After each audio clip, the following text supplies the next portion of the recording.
Here is Monte Huebsch in conversation with Drew McPherson, the General Manager of iSeek Plant.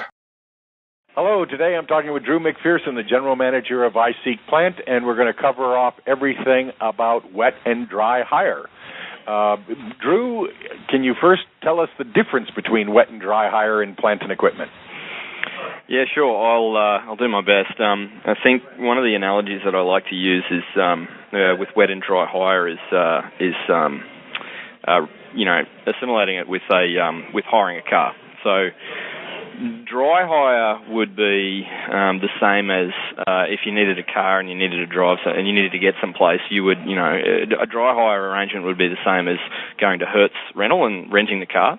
In a dry hire arrangement, you drive it and you pay for the fuel and you pay, like a daily or weekly rate to rent the machine, or in this instance, a car. Whereas wet hire would be more like if you wanted to get someplace, you would call an Uber, and somebody else would come along and drive the vehicle for you and pay for the fuel, and you just simply paid an hourly rate or a per kilometre rate for the car. So wet and dry hire is the same. Dry hire is you drive it yourself and supply the fuel, and you pay a weekly or monthly rate. And wet hire is an operator comes with that machine and does the work for you, and you pay them for their time. Now, I love the analogy of renting from Hertz or Avis and Uber. Is there anything else that's typically included in wet hire when it's not a personal vehicle like I drive, but the machinery that you folks make available through iSeek Plant? Look, wet hire is you're paying for a service and you're paying for the skill of the operator, I guess that's how it differs from driving a car. Anybody can drive a car and everybody's quite proficient at driving a car, but a lot of the time you have a preference for wet hire because the skill in the operation of the machine is very important. So I guess that's one of the differences. Yeah, that's a really good one, because I'm comfortable getting in a rental motor vehicle, but if it's a big piece of heavy machinery, obviously, and there's so many different varieties, being familiar with that piece of equipment and then having skill to operate it would be a real plus, I would think. Yeah, absolutely. We quite often see in the sort of residential inquiries that go through iSeek Plant, we quite often see people that need to use an excavator or a bobcat at home, and they're trying to dry hire it to save some money, and they're trying to just rent the machine and try to operate the machine themselves. And I laugh to myself because they think they're going to save money, but if they were to just get a wet hire guy in, what would take a wet hire owner-operator who drives a machine every day of the week, it might take him 4 hours to do the job. Somebody who's unskilled and needs to learn how to operate the machine, that's going to take them 2 days, and they're going to leave a huge mess and probably break something. So I think it's false economy sometimes when people preference dry hire. Right. Now, iSeek Plant trades all across Australia in virtually every state. So are there any rules and regulations relative to wet and dry hire, and do they vary from state to state? Rules and regulations are fairly straightforward. You've got to be ticketed and competent to operate a machine. So whoever's operating the machine's got to prove not only that they have a license to operate it, but they're competent to operate it, particularly on construction sites. And competency is it's a tricky thing to assess, but it's more important than having a license. And that's pretty standard across most states.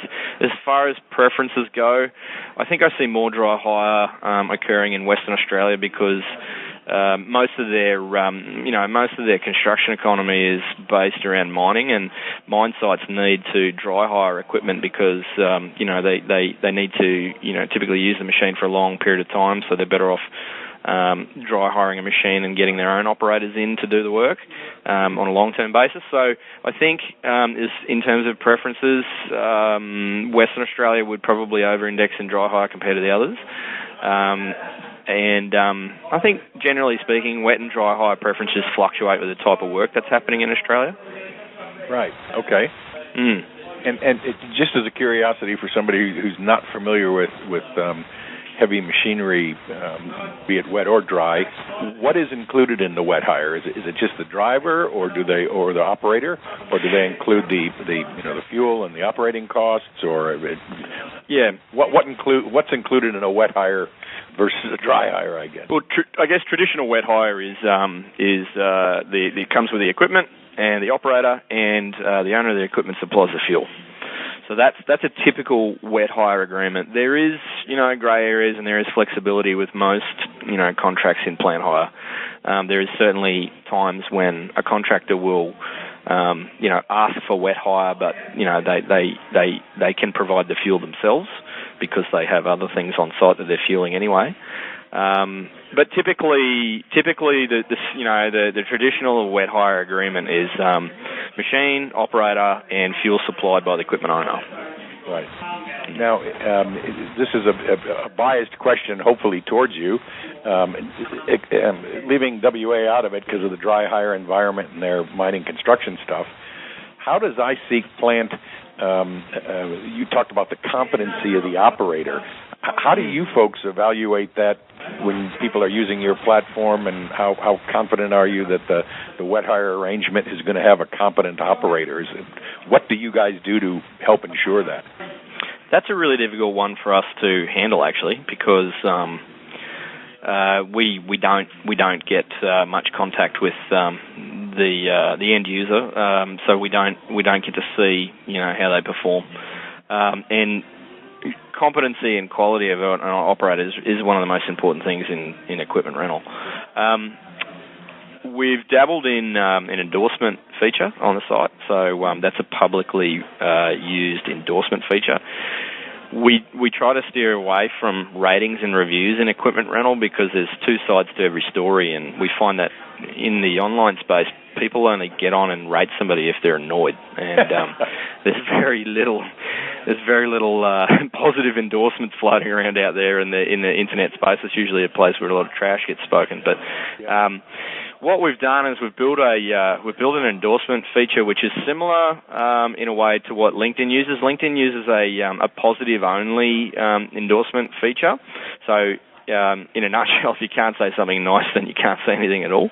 So we allow the public to endorse a company, say something nice about a particular company, but they're not allowed to say anything bad about them. So you can see on company profiles when you're searching on iSeek Plant, if a company has several endorsements, you can read those endorsements and you can get a comfort factor, get a little comfort with the fact that several other people have enjoyed their service.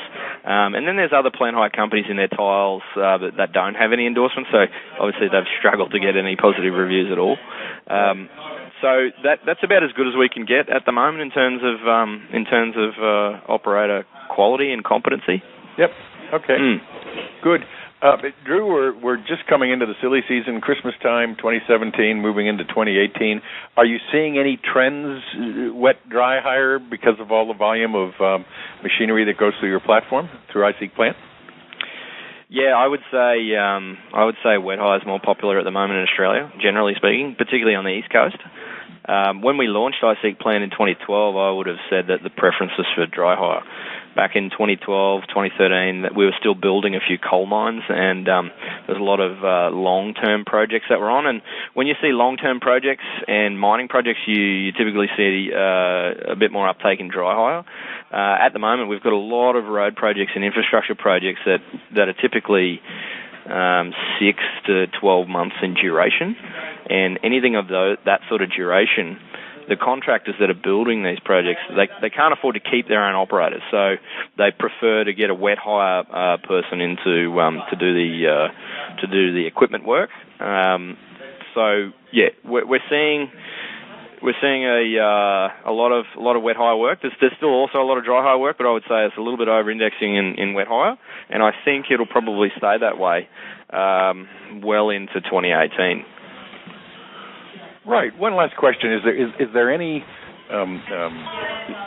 what dangers or things do people need to be worried about, whether they're wet hiring in a contract or a subcontract environment? Is there what due diligence top 3 have you got for people that are in that space?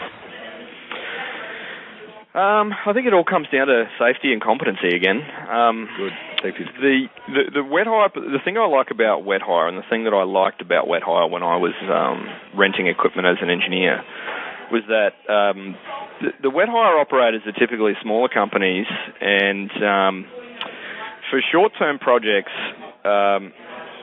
because they live and die by their sword, because they live and die by their reputation and the quality of operation that they offer, they're far more reliable, and you typically get a lot better quality out of them. That's not to say that dry hire suppliers don't supply quality, but I'm just saying, I guess the jockey that's operating the thing is more likely to be of higher quality when it's somebody who makes their bread and butter out of operating a machine. Right. Whereas with dry hire, there is a lot of risk that if you're trying to operate it yourself and you're not particularly competent and you're using a machine that you're not used to, you're more likely to break something on the machine, or you're more likely to use it incorrectly and cause either environmental damage or some sort of safety damage. And I guess with dry hire, you gotta get used to the machine. I used to operate. I used to actually quite good at operating bobcats. I used to spend a lot of time on bobcats when I was working for my father's company, and I only ever operated one kind of machine. It was a Toyota Husky, it's a Toyota 8 Husky, and they have they have a different operating configuration to other bobcats or other skid steer loaders. And I was quite good at the Huskies, and I was quite quick and quite safe at operating them. But if I get in a case skid steer loader or a cat skid steer loader, I'm a hazard. I'm a hazard to myself, and I'm a hazard to everyone around me. So because the levers are in different positions, and they're either joystick control or pedal control, and just simply getting used to a different brand of machine, you can lose a lot of efficiency in getting to know the machine, and you can use a lot. It's obviously can be unsafe when you're learning to operate a machine you're unfamiliar with. So I would say dry hire is not for the faint-hearted. Wet hire is for people that want to ensure that the operators turn up on time and do a good job. That's great. Drew, what can I say? Thank you for the education. I really appreciate it, and hope to talk to you in the future on another topic. Yeah, okay, Monte. Thanks, Drew. Okay, I'll talk to you later. Bye, mate. Bye. That was Monte Huebsch in conversation with Drew McPherson, the General Manager of Wet Equpment Plant.